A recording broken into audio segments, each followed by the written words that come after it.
In several episodes of this podcast, I've shared my experiences teaching precision agriculture to diploma and degree students at the Lethbridge College. Teaching is a reciprocal process, and through it, I've gained valuable insights into the future of agriculture and the evolving landscape of agronomy in the upcoming years and decades. Join me in this final episode of the season as we delve into the key takeaways from this past semester. So welcome to Plants Dig Soil, a podcast about realistic regen ag.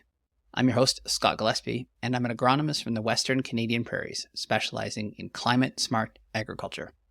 I discuss scientifically proven practices that benefit the planet, and just as importantly, farmers' economic sustainability. Be sure to visit my website, www.plantsdigsoil.com, for resources and information about the services that I offer. Back in high school, I recall working on a project about GPS, the Global Positioning System. During the mid-1990s, my partner and I crafted models of satellites using toilet paper rolls, toothpicks, and tin foil. In our project, we explored how these satellites could precisely pinpoint locations on Earth. Little did I realize at the time how groundbreaking this technology was. The US military had conceptualized it in the 1960s, refined it over the 1970s, and only released it to the public in the 1980s. The application of GPS to agriculture, particularly the recording of yield monitor data, marked a significant advancement. Although the concept of the yield monitor emerged in the 1980s, it took 6 years to develop a viable commercial product. Witnessing the real-time display of a yield during harvest was extraordinary. It became evident that pairing a GPS system with yield data could enable the mapping of this information. In my perspective, this marks the beginning of precision agriculture, the capacity to collect and link data to specific points in the field. While valuable on its own, the true power of precision agriculture lies in the future ability to manage distinct areas separately. Now, the initial major application was in fertilization. I observed this evolution in my career, where tying soil samples to specific areas enhanced the precision of nutrient management. EC mapping, which is electrical conductivity, became the tried and true method, often combined with topography for more refined models. This approach, as opposed to gridding the entire field, significantly reduced costs while providing similar or better detailed maps. Now, over the past 2 decades, precision agriculture has predominantly focused on nutrient management and technologies for applying variable rate fertilizers. However, in recent years, we've seen a proliferation of new machines and ideas in this space. Satellite imagery has been a game changer in the last decade, allowing for remote assessment of fields without physical presence.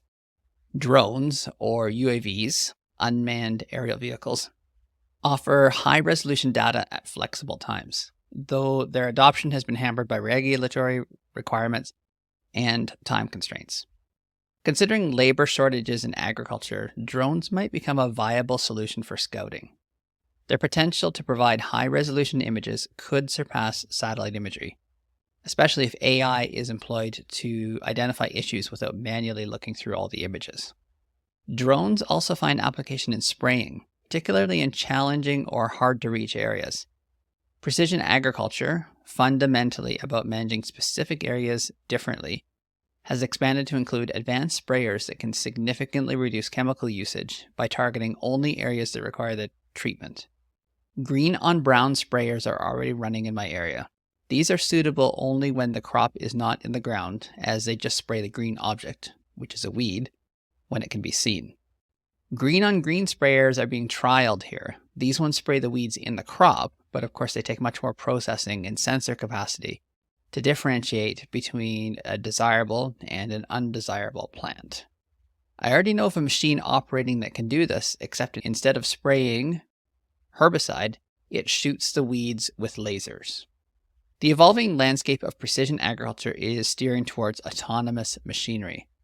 The future entails onboard processes for mapping, prescription creation, and product application, minimizing the need for human intervention. When the machines can identify the pests and instantaneously take care of them, many of the tasks of the agronomist disappear. This transformation extends beyond the field. AI models are being used to look up and locate information that was traditionally the role of the agronomist. While some may see this as a threat, I see this as an opportunity to offload one of the more mundane roles. Google has already replaced a lot of what agronomists were doing 20 years ago. AI is just the next level.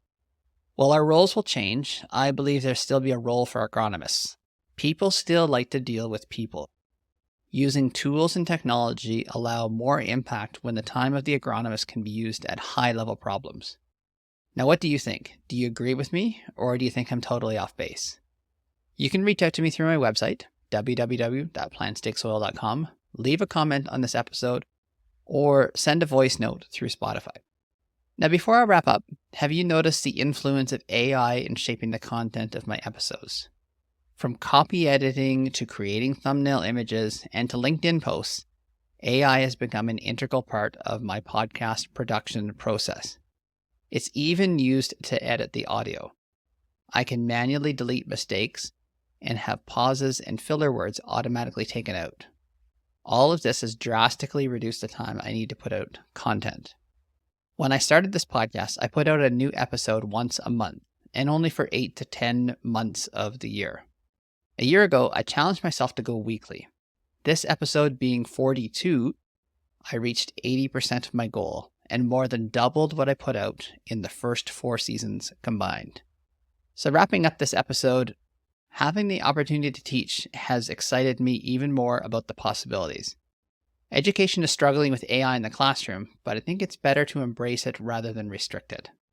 I'm happy to see that Lethbridge College is embracing it. There are some holdouts, but overall, they know students will use it, and they will need to use it as they get out into the work world. I hope this has given you a lot to think about. See you for Season 6 in the new year.